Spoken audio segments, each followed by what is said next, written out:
যে যেখান থেকে আমার ভিডিওটা দেখছেন সবাইকে জানাই আমার সালাম। আসসালামু আলাইকুম রহমতুল্লাহ। আশা করছি সবাই ভালো আছেন। আলহামদুলিল্লাহ আমরাও ভালো আছি। আজকে শুক্রবার সকাল থেকে ভিডিওটা শুরু করলাম। যাব বাহিরে। এই যে ধনিয়া পাতার গাছগুলো ছিল ঘরে, এতদিন পানিতেই ছিল, প্রায় 1 সপ্তাহ হবে। তো 3-4 বার এটা থেকে কেটে আমার পাতা খাওয়া হয়েছে। ভাবলাম এগুলো মাটিতে লাগিয়ে দিই, এজন্য যাচ্ছি। আবার ওই বেগুন একটা বড় হয়েছে, ভাবলাম ওটা নিয়ে আসি, নয়তো আবার পোকায় ধরে ফেলবে, পরে খেতেও পারবো না। এই যে গ্যারেজের এমন অবস্থা, গ্যারেজ আজকে শুক্রবার যেহেতু এটা আমাকে ক্লিন করতে হবে, কারণ অবস্থা খুবই সিরিয়াস গ্যারেজটার। একদম এই যে এই মাটি দিয়ে আমার ছেলে মেয়ে দুজনের দেখেন কি অবস্থা, যাচ্ছে তাই অবস্থা করে রাখে।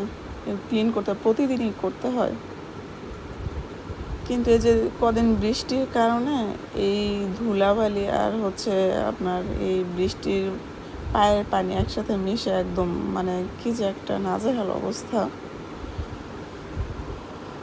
তো যাই হোক, আমি এখন ধনিয়া পাতা গাছগুলো লাগিয়ে দিব। এখানে যে আমার বেগুনটা, এটা এখন ছিঁড়বো। এটা নিচ দিয়ে একটু কেমন যেন ইয়া হয়ে গিয়েছে, পোকা ধরতেছিল মনে হয়, কেমন যেন একটু হয়ে যাচ্ছিল। যাক, কাটাতে ভালোই হলো, নয়তো খেতেও পারতাম না। আলহামদুলিল্লাহ নিজের গাছের প্রথম সবজি খেলাম, অনুভূতিটা আসলে অন্যরকম। এটা আসলে আমরা যারা জায়গা স্বল্পতার কারণে কোনো কিছু লাগিয়ে বা করে খেতে পারি না, একমাত্র তারাই বুঝি আসলে এই আনন্দটা কেমন। একটু জায়গা পেলে আমরা দেখা গেছে যে সবাই একটু চাই যে এটা ওটা লাগাই, শখ আসলে। তো ওই রকমই আর কি, অনুভূতিটা ওই রকমই। একটু জায়গা আছে বিধেই লাগাতে পারলাম আর খেতেও পারলাম। এই যে হাত ধুয়ে নিচ্ছি, একদম কাদাগুলো এমন যে হাত পুরো মাখে যায়, এই অবস্থা।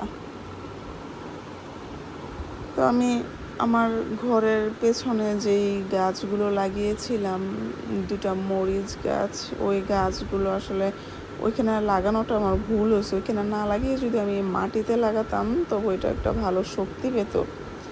এমন একটা জায়গায় গাছগুলো লাগিয়েছি, বালির মধ্যে, একদম সম্পূর্ণ বালি, আসলে কোনো শক্তিই পাচ্ছে না, যার কারণে গাছগুলো এই অবস্থা।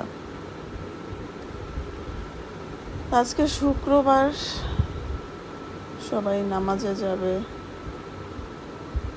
নামাজ গরিবের ছোটোখাটো একটা হজের দিন এই দিনটা।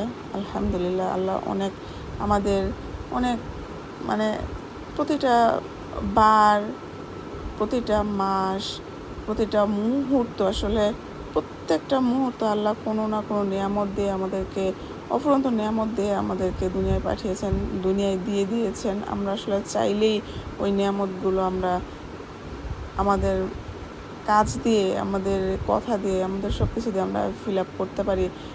অনেকে পারি, অনেকে পারি না, করি না, এই তো এই অবস্থা। যাই হোক, শুক্রবারের নামাজটা আসলে আমাদের সবার জন্য অনেক ইম্পর্টেন্ট। আমি কতগুলো কলমি শাক কিনে নিলাম, কিনে নেই, মাফ করবেন।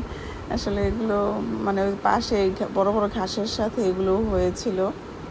আমি এগুলো ওইখান থেকে কেচি দিয়ে দেখে কেটে নিলাম। আমার অনেক দেখে এত ভালো লাগছে যে না নিয়ে আমি পারলাম না আসলে, তো নিয়ে নিলাম। গেটটা লাগিয়ে দিচ্ছি, গ্যারেজটা ক্লিন করব। দেখি আমি ঘরে রান্না বাড়া শেষ করে তারপর ক্লিন করব। এদিক দিয়ে আমি চুলায় আমার টি বসিয়ে গিয়েছিলাম, ওটা একদম লো হিটে দিয়ে গিয়েছিলাম, ওটা স্পিডটা একটু বাড়িয়ে দিলাম। তো এই বেগুনটা আসলে যদি না কাটতাম, এটা আসলে পোকায় ধরে ফেলছিল, তো কেটেছি। যে হয়তো আল্লাহর একটা মহিমা, এটা যে আজকে কাটবো কেন এটা মনে চাইলো। তো এই গুঁড়া মাছ দিয়ে আজকে এই বেগুনটা রান্না করব। বেবির বাবা বলল যে গুঁড়া মাছ দিয়ে রান্না করো, ভালো লাগবে। তো ভাবলাম যে উনি যেহেতু গাছ লাগিয়েছে, উনি এইভাবে খেতে চাচ্ছে, ওকে ফাইন, আমি এইভাবেই করে দিই, আমার তো কোনো সমস্যা নেই। তো এইভাবেই যে আমি বেগুন দিয়ে কাঁচামরিচ, পেঁয়াজ, তারপর গুঁড়ো হলুদ, গুঁড়ো মরিচ, লবণ আর সরিষার তেল দিয়ে রান্না করলে আসলে ফ্লেভারটা অন্যরকম আসে। টমেটো দিয়ে ভালো করে মাখিয়ে, আসলে এটা গুঁড়া মাছ যখন আমরা মানে মেখে বসাই, এটার মেন মজাটাই হচ্ছে আসলে এই মাখাটার মধ্যে। এটা যত সুন্দর করে আপনি করবেন তত ভালো লাগবে। এনিওয়ে, এখন এগুলো আমি ভালো করে মাখিয়ে নিচ্ছি। মাখিয়ে এখন গুঁড়া মাছগুলো এর মধ্যে দিয়ে দিব।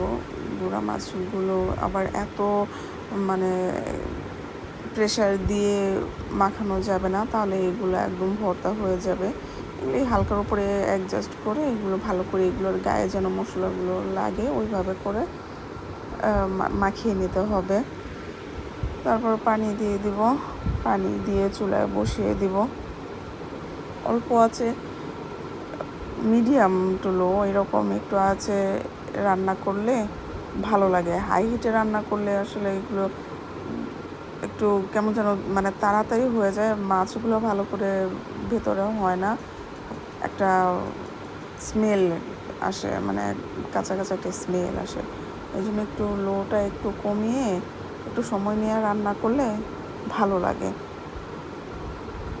তো উনি এই দিক দিয়ে ঘুম থেকে উঠে দুজনই এসে এই যে আমাকে পেছন দিক দিয়ে জড়িয়ে ধরেছে। ছেলে সকালে ঘুম থেকে উঠেই ব্যথা পেয়েছে, কান্না করছে, মর্জি করছে সে মোজো খাবে। ফ্রিজ খুলে মোজো দেখেছে, ওইখান থেকে দেখেই ওনার মর্জি শুরু, আমাকে মোজো দাও। তো দিলাম মোজো। আর মেয়ে এদিক দিয়ে মেয়েকে খুঁজে পাই না, প্রায় সে আমার আমার ভিতরে আমার যে আত্মা ওটা ফুট করে মাঝে মাঝে উড়াল দিয়ে একদিকে চলে যায় ওনার কারণে।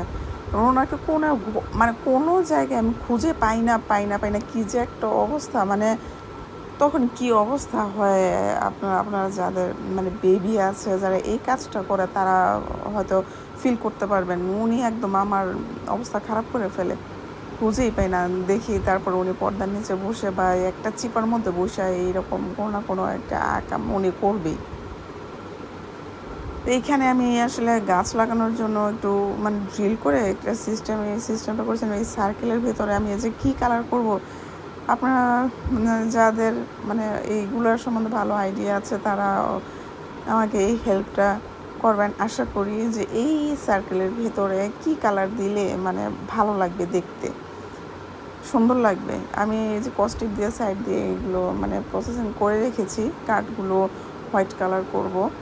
আর এইটার ভেতরে যে আমি কী কালার করব, কী কালার দিলে ভালো লাগবে। বাই দ্য ওয়ে, আজকে ভিডিওটা এ পর্যন্তই। সবাই ভালো থাকবেন, সুস্থ থাকবেন।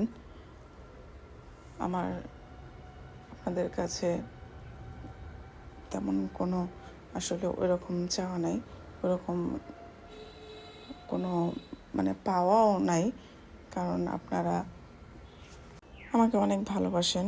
আই নো, ভালোবেসে আমার চ্যানেলটাকে সাবস্ক্রাইব করেছেন, হ্যাঁ, এই জন্য অনেক অনেক শুকরিয়া। আর কথা বাড়াবো না, সবাই ভালো থাকবেন।